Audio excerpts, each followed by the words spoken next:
Ja, jeg har skrevet den her synopsis primært om flygtningelandsbyer. Problemformuleringen lyder: hvorfor foreslår Røde Kors, at man opretter flygtningelandsbyer, når vi nu ved, at de udløser problematisk fordom over for indvandrere? Underspørgsmålene kan så ses her. Nu vil jeg så besvare det første underspørgsmål, som lyder: hvad er flygtningelandsbyer? Flygtningelandsbyer, det er nærmere beskrevet i bilag 5, hvor der står, at det er meningen, at staten de skal drive dem som en løsning på, at kommunerne ikke har plads eller så meget økonomisk råderum til at huse alle de her flygtninge, som Danmark modtager lige nu. Og så er der store uenigheder omkring, hvordan flygtningelandsbyerne de skal være, om flygtninge og de må arbejde og bevæge sig uden for dem.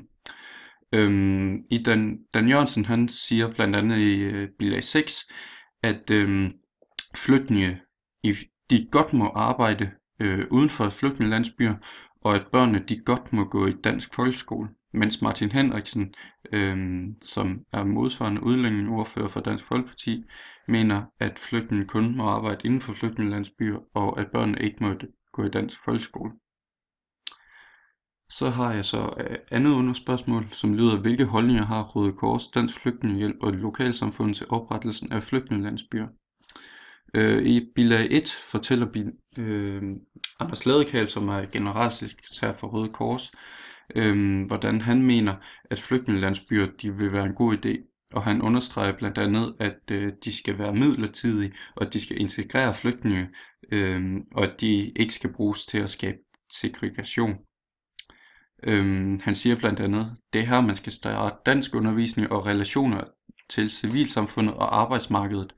Altså han vil skabe en socialiseringsproces og en integrationsproces af flygtninge allerede i flygtningelandsbyerne. Samtidig så i bilag 5, der sammenligner Andreas Kamp, som er generalsekretær i Dansk Flygtningehjælp, flygtningelandsbyerne med ghettoer. Altså han sammenligner dem, som om de vil skabe segregation, hvilket kan lede til ren identitet og en os mod dem følelse, altså indvandrere mod danskere. Og samtidig så har vi også, at han har fokus på, at flygtninge de kommer ud i samfundet og i kontakt med danskerne. Han er altså her, at de skal ud og bo i et lokalsamfundet, så de kan få noget social kapital via netværk med danskerne, venskab med danskere, og på den måde også få danske normer og værdier. Og i bilag 3, der ser vi så et eksempel på lokalsamfundet, hvordan de reagerer på de her flygtningecentre. Der står blandt andet, at der er ofte stor bekymring for stigende kriminalitet, når et asylcenter flytter til byen. Som vi kan sige er en fordom og en stereotyp og et eksempel på det her kulturelle argument med, at man opfatter udlændinge som nogen, der er onde på grund af deres tro. Dog modbevises den her stereotyp også i bilag 3, blandt andet da en rundspørge blandt politikreds viser, at kriminaliteten ikke stiger blandt nyoprettede asylcentre. Og samtidig så modbevises det også i bilag 4, hvor Janus Form, som er søn af en dansker og en dansk mor og en tyrkisk far, forklarer, at han bliver mødt af fordomme og diskrimination, når han prøver at komme ind på diverse værtshus eller barer sammen med hans danske venner. Men han er alligevel en succesfuld iværksætter med eget firma, og det er altså et eksempel på, at vi har de her fordomme, eller at dørmændene har de her fordomme om, at han vil ind og skabe ballade, bare fordi han har lidt indvandrere over sin fremtoning. Og så har jeg så det her tredje underspørgsmål, som lyder: hvorfor opstår der fordomme over for indvandrere? Og i bilag 2, der har vi en undersøgelse fra 2011, som viser, at 28% af etniske danskere de er medlemmer af idrætsklubber, mens kun 18% af indvandrere er medlemmer af idrætsklubber, og kun 10% af alle indvandrerkvinder, der er i Danmark, er medlem af en idrætsforening. Og det kan man sige, at det skaber mindre kontakt mellem flygtninge og etniske danskere, da vi danskere tit bruger de her idrætsklubber til at komme i kontakt og få venner og så videre. Og dermed kan det udløse fordomme, da vi simpelthen ikke møder de her indvandrere på den måde, som vi vil møde alle andre.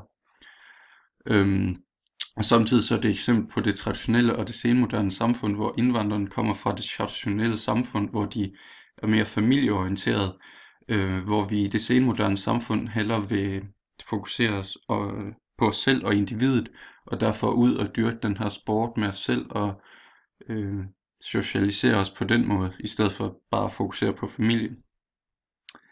Øhm, Samtidig så kan det udløse fordomme om, at indvandrere ikke deltager i samfundet, da en undersøgelse viser, det er godt nok baseret på DGI-formænds,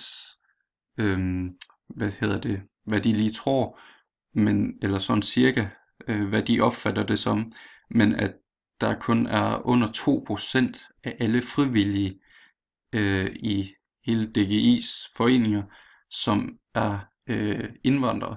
Og det kan udløse en fordom om, at indvandrerne de ikke deltager i samfundet. Blandt andet med det her med, at idrætsklubber det er et sted, hvor vi danskere skaber fællesskaber og kontakt. Og samtidig så vil det udløse nogle problemer med noget kontakt mellem indvandrere og flygtninge og etniske danskere. Og så samtidig i bilag 3, der udtaler Ib Kirkegaard, som er fra DF og tidligere modstander af et flygtningecenter i Helsingør. Man hører jo meget, og der er jo store problemer i Sandholmlejren. Det er altså et eksempel på, at han tror, eller at han har en fordom om indvandrere er dårlige eller er kriminelle, fordi de kommer fra Sandholmlejren, hvilket skaber en stereotyp om indvandrere, og det her med, at jamen, okay, de har den samme tro som de indvandrere, der er i Sandholmlejren, så det er også det kulturelle argument. Så har jeg så det fjerde og sidste underspørgsmål, som lyder, hvilke fordele og ulemper er der ved oprettelsen af flygtningelandsbyer?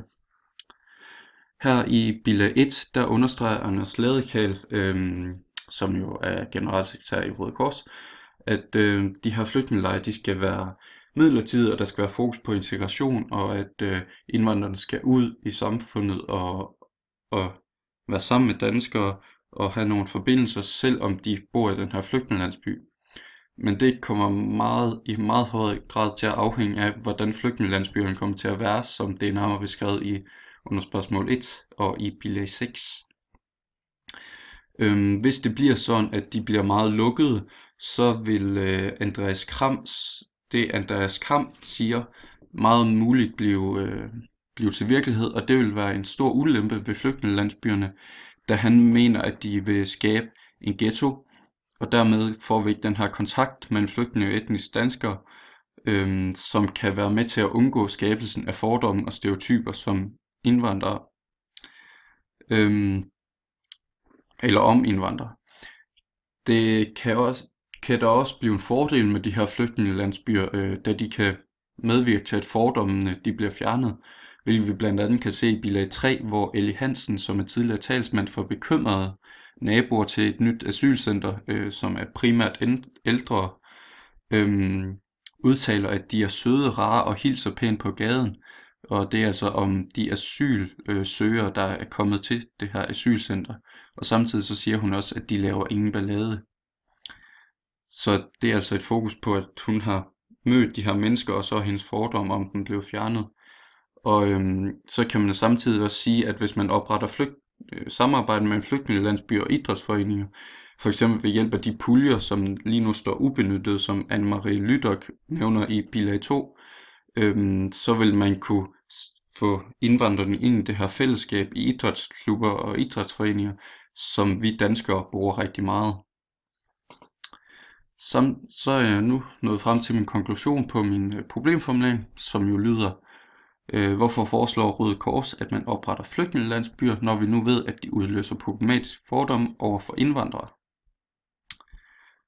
Og min konklusion den er, at Røde Kors de foreslår hovedsageligt de her flygtningelandsbyer som en midlertidig løsning, indtil at man igen kan få indvandrerne ud og bo ude i det lokale samfund blandt danskerne.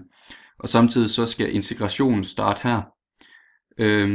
Og hvis man udnytter de muligheder, der er, blandt andet ved at lave flygtningelandsbyerne til samarbejdspartner med idrætsforeninger og andre dele af lokalsamfundet, så kan man også fjerne nogle af de her fordomme omkring indvandrere.